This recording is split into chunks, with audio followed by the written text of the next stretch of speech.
The moment I had been dreading finally arrived. My husband, who has tormented me endlessly, and his ever-judgmental mother have moved in.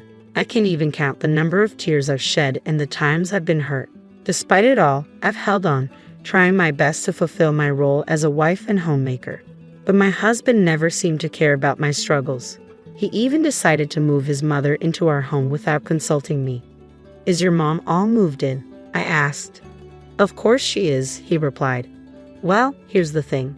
She's settled in, and in fact, I just finished moving back to my parents' home." "Wait, what?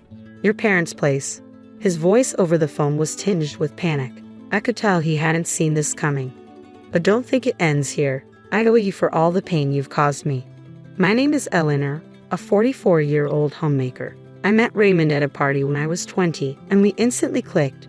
Just 3 months later, he confessed his feelings, and we started dating. A year later, as I turned 21, he asked, "Will you marry me?" A year after our marriage, I became pregnant, and our first son was born. I thought I would have the fairy tale life I had dreamed of during my school days, but life wasn't that simple. "Hey, is dinner ready yet? Did you make the bed?" That's what Raymond always says when he comes home from work. I sometimes wonder if he thinks of me just as a maid. "I'm sorry, I got a bit tied up. I'll get everything ready now," I said, trying to keep my voice steady. Seriously, don't you think about how tired I am after work? I deal with so much stress to provide for our family. And remember, I'm a manager. Raymond would always start ranting about his job whenever things didn't go his way, making snide remarks. He wasn't like this when we first got married.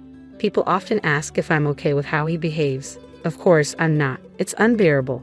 But honestly, I do appreciate that he brings in the money. Thanks to Raymond's good salary, we've never had financial troubles. But imagine if I challenged him and he retorted, "You're defying me." "Fine, I'll stop contributing to the house then." I wouldn't know what to do. So even if he says a bit much sometimes, I try to tolerate it, though I wish I could say it was always easy. But with the way Raymond's been acting lately, even that tolerance is strained. Like the other day, he ranted, "Why aren't the clothes dry? You didn't even use the dryer, did you?" I told you before I like my clothes feeling cozy. They need to be fluffy from the dryer. I had a lot on my plate with shopping and chores, so I didn't get to the dryer. That's not the point. I work hard every day, but what about you? Aren't you a homemaker? Shouldn't you have time for at least this? Raymond never does household chores. He believes that's the wife's job. Just because I'm a homemaker doesn't mean I always have free time. I wish he'd help out a little. It was the same story when our child was born. Always some excuse about being busy or tired from work. So I've done all the household and childcare duties by myself. But there's another source of stress. My mother-in-law.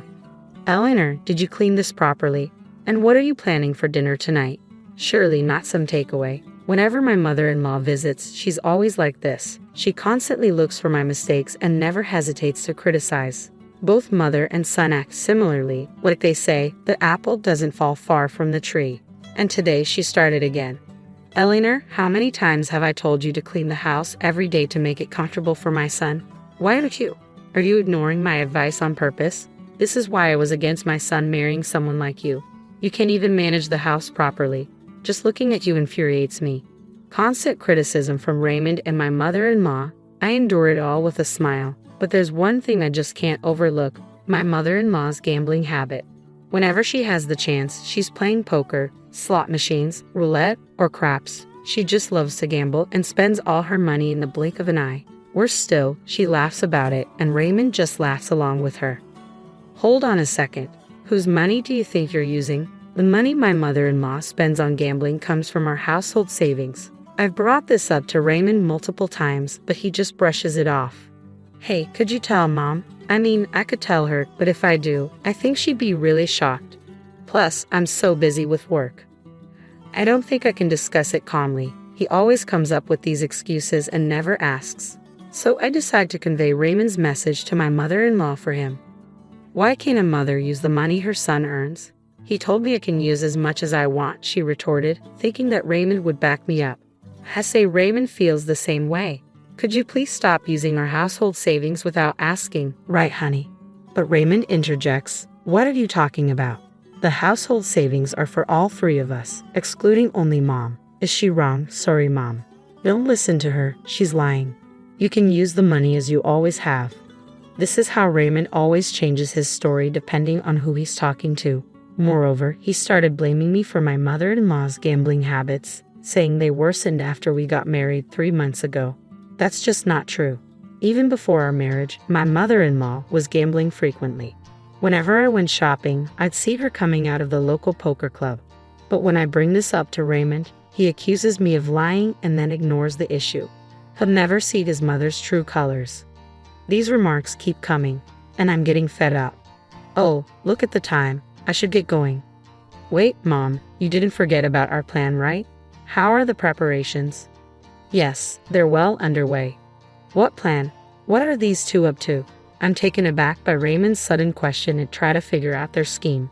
With that, my mother-in-law, humming a tune, leaves in high spirits. At last, she's gone. I think to myself. I look over, and Raymond is grinning from ear to ear, waving until his mother's out of sight. A week later, I finally understood the meaning behind Raymond's words about preparations. Have a good day, I say, but there's only a slam as usual. Raymond leaves for work without responding to my farewell. While most couples would greet each other with smiles, that warmth is long gone between us. I gaze out the window and see a neighboring family looking so happy as they walk by. I remember the days when my son and I used to go for walks just like that. Lost in my thoughts in the morning, the doorbell rings. Yes, who is it? Oh, it's you, mother-in-law. Wait, where's Raymond? I wasn't expecting her to show up today, especially not this early in the morning. Oh, something came up at his work, so he had to go in unexpectedly. I see. Why on earth is she here?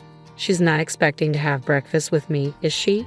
No way she would think of doing that, or would she? A flurry of thoughts about my mother-in-law raced through my mind. Then she says, "Why are you standing there looking so blank? Get things ready." Ready for what? I haven't eaten anything since this morning. I'm hungry, so make me breakfast. And make sure this doesn't happen again. What does she mean by from now on? The words "get ready" that Raymond mentioned earlier and mother-in-law's "from now on" phrase make me uneasy for some reason. I had a terrible feeling about this, feeling anxious about their comments. Mother-in-law pressures me to make breakfast. I apologize and start preparing the meal. Meanwhile, mother-in-law observes me, not even blinking.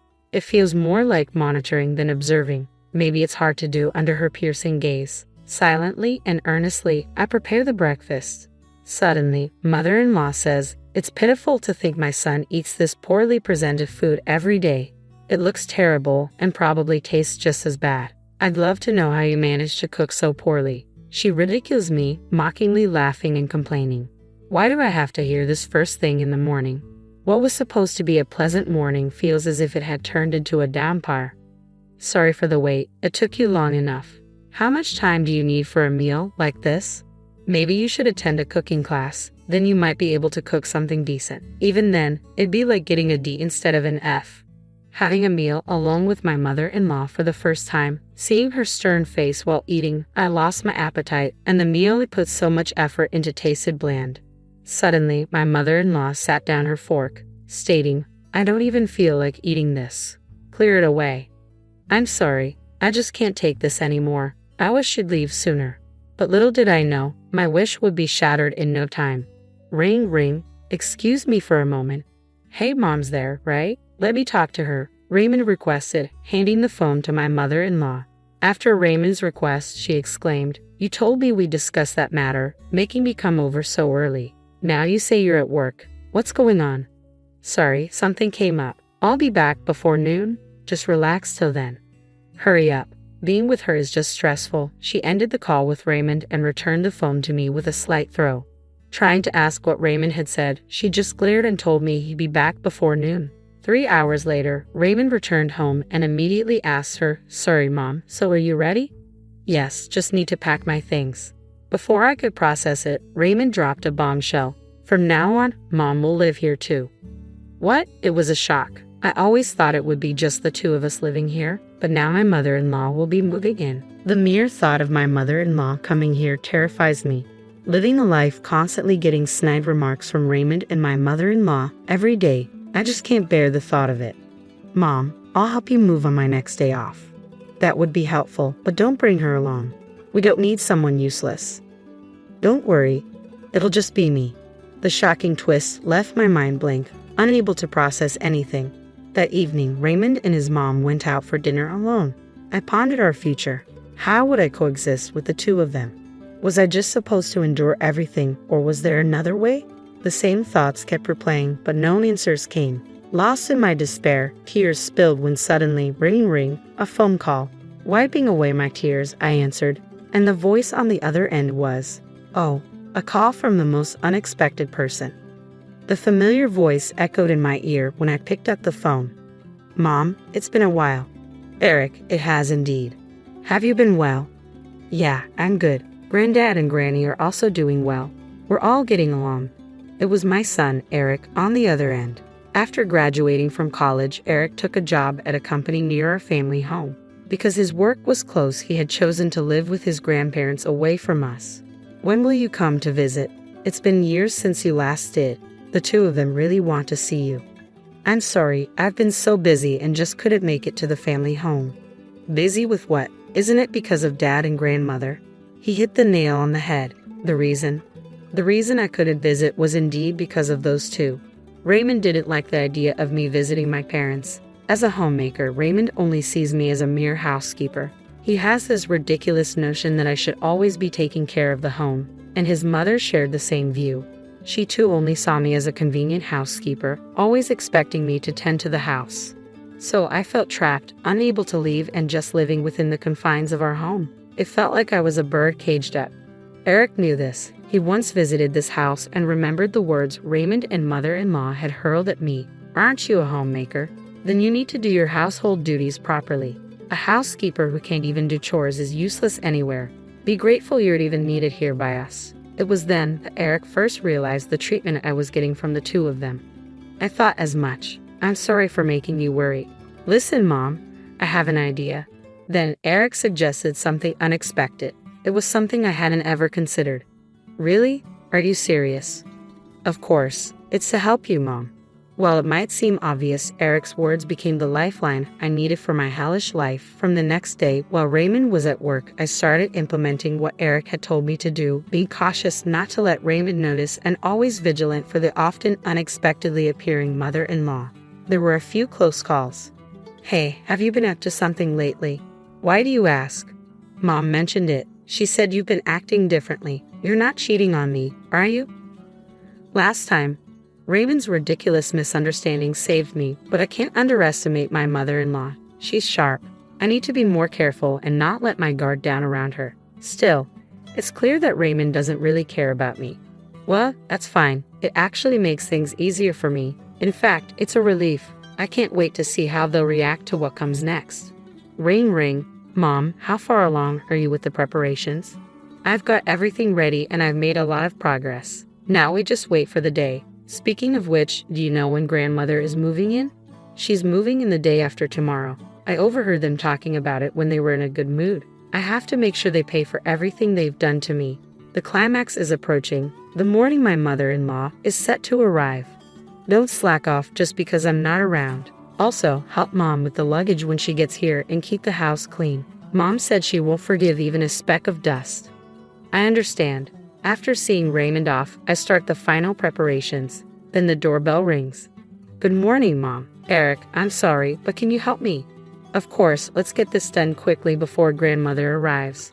With Eric's help, we finalize everything, and 30 minutes later, we're ready. "All right, let's go." I hop into Eric's car, and we head to a certain place. Ring ring. "Hello, the moment has arrived." Raymond and mother-in-law have tormented me endlessly. I don't even know how many tears I've shed or how much pain I've endured. Yet I've persisted, trying my best as a homemaker. But Raymond never seemed to care about my struggles, and he decided to move in with his mother without discussing it with me. Is Mom all settled in? Of course she is. But guess what? Yes, she's all settled. And I've just finished moving back to my parents' home. What? Back to your parents? Raymond's panic was evident even over the phone. But that's not the end of it. He's got a lot coming his way. I delivered the final blow to Raymond today, the day we get divorced. The divorce papers already filled out with your name are on the table when you get home. All you need to do is sign and take them to the courthouse just to make sure there's no delay. I've arranged for a lawyer to accompany you. The lawyer will also discuss the division of our assets. Raymond, taken aback, blurted out, Wait, what are you talking about? Divorce? Are you kidding me? No matter what you say, it won't change my mind. Oh, by the way, we don't have a single cent in our savings. What? That can't be true. I've been contributing every month. Yes, but your dear mother gambled all that money away. We have nothing left. What I suggest is that you and your mother figure things out. Good luck. Right after ending the call with Raymond, his mother showed up at the house, arms laden with bags, enthusiastically ringing the doorbell. I didn't answer. Infuriated, she yelled, "Hey, open up. How long are you going to keep me waiting out here? Open the damn door, you wretched woman." Screaming and swearing at the front door attracted the attention of a passerby. They suspected her of causing trouble and called the police. In just a few minutes, officers arrived and took her away. About 30 minutes later, a distraught Raymond, unable to focus on his work after hearing the news, rushed home, but I was nowhere to be seen. The only thing waiting for him was the divorce papers on the table. The sight left him completely speechless, and he just sat down, devastated. 2 hours later, the lawyer arrived and accompanied a despondent Raymond to the courthouse to submit the divorce papers. At last, our divorce was finalized. The next day, after being released from police custody, Raymond's mother came home only to find her son deeply affected by the shock of the divorce. Although Raymond had planned to live with her, the trauma of the divorce made him take a leave from work, and a month later, he resigned. With no income, he had to sell the new house they had just built.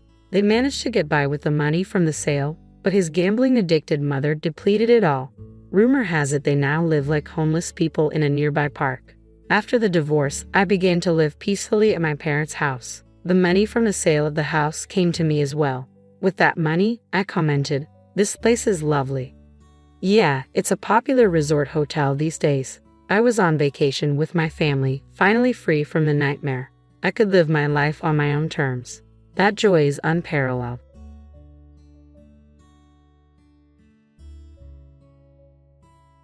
"My parents are living in this house, so you need to go back to your parents' place," my husband said suddenly. I was taken aback by his words. He seemed to think he was making perfect sense. "What now? You got complaints? Don't argue with what I'm saying. I'm totally okay with divorcing you, he asserted. Lately, he'd been cold to me, and I had my own grievances. I had been considering divorce as well, but I didn't think being kicked out of the house was fair. I mean, I'm the one paying the $1,800 for the living expenses. I wondered if he even remembered that. As I stared at him in disbelief, he lost his patience and snapped, "Get out of this house already.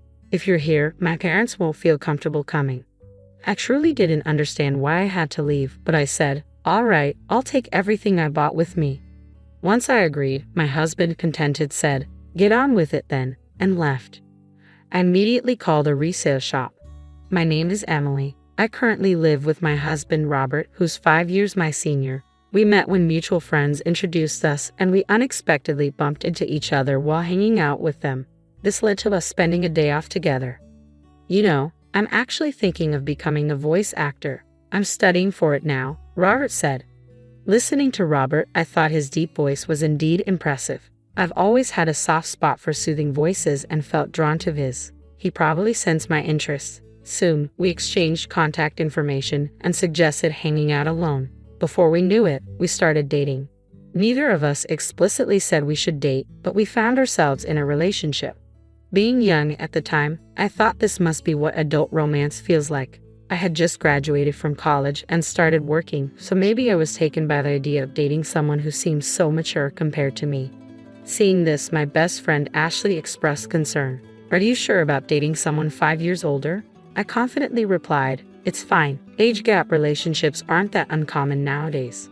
I really like Robert and he feels the same about me. There's nothing to worry about." Seeing my conviction, even Ashley, who was initially concerned, said, "Well, if you say so, Emily." Robert and I continued dating for about 3 years, and he eventually brought up marriage. I had mentioned him to my parents, and although they knew he was 5 years older, they were eager to meet him. Given this pressure, I often found myself wondering when he would propose. He proposed to me during one of his usual visits to my apartment, where we just hang out and relax. Normally, I'd expect a proposal to happen in a more romantic setting, but this casual approach felt very much like Robert. I didn't mind it. In response to Robert's proposal, I said, "Sure, let's get married." Perhaps we were both a bit nonchalant about it. After that, we went to visit each other's parents, but to be honest, I didn't really get along with Robert's folks. When we arrived at Robert's family home, the entryway and living room were crammed with what looked like antiques, though I couldn't tell where they were from. From what I could see, they all seemed to be replicas or imitation pieces. As we were ushered into the living room and met Robert's parents, both were dressed in high-end branded clothing and decked out in gaudy jewelry as they greeted me. It felt like I was meeting a stereotypical nouveau rich couple. No matter how I looked at it, our tastes and values seemed too different for us to get along. Robert's mother even remarked, "You look so average, don't you?" comparing her appearance to mine, which was quite rude. I was taken aback that the parents of the man I was thinking of marrying could be like this. But in the end, it's Robert and I who are getting married. If I don't get along with my future in-laws, then I don't really have to interact with them much. So, I decided not to let it bother me too much. After Robert and I got married and moved into our condo to start our life together, Robert came to me looking a bit anxious. "Hey, who was that woman in the blue dress among your guests at the wedding?" "Which woman in a blue dress?" There were several of my guests who wore blue dresses, so just based on that information, I couldn't figure out who he was talking about. "You know, the one who gave a speech as your best friend."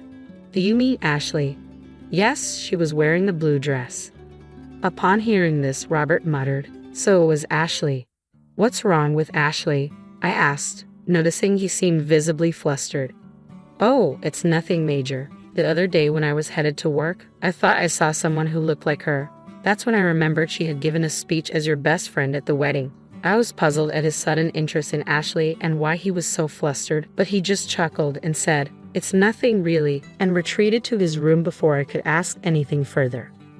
A little while later, I got a call from my best friend Ashley with some news. "Listen, Emily, my boyfriend's coming back to the US next year."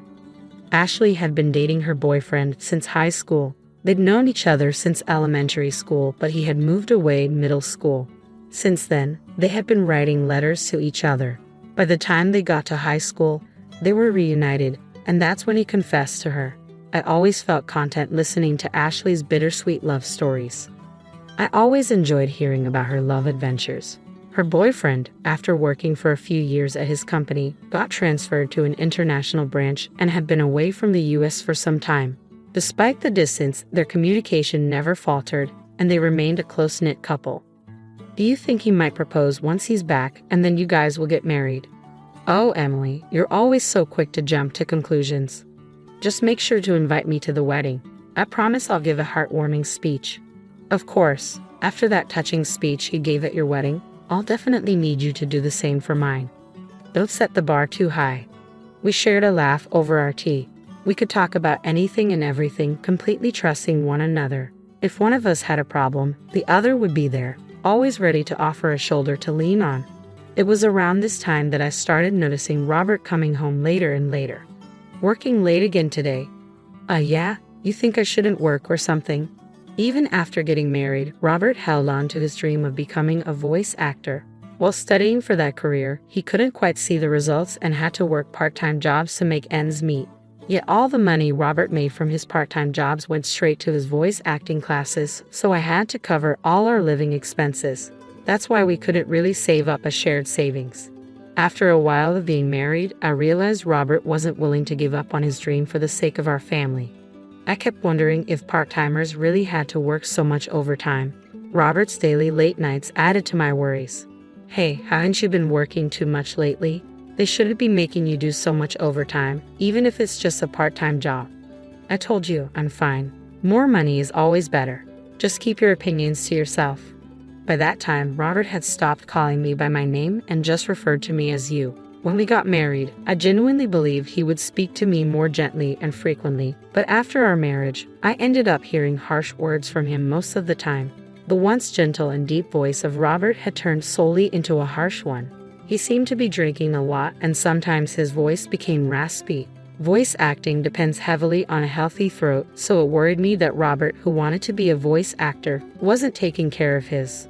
But even that seemed to bother him. Slowly, he began to avoid talking to me, and eventually, he would ignore me even when we crossed paths at home.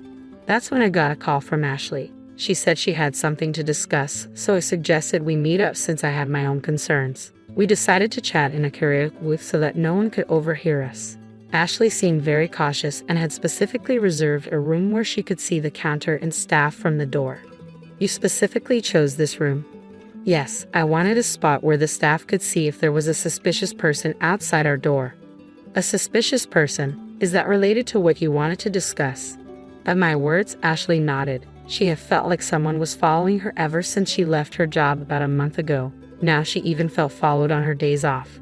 The reason Ashley had chosen a room where the staff could easily see was that she thought the person stalking her might try to eavesdrop on our conversation. Did you talk to the police about it? I tried, but since there's no actual contact, they can't do much. What about your boyfriend? He's coming back in a month. I thought I'd discuss it with him too, but I wanted to talk to you first. Someone close by. I see.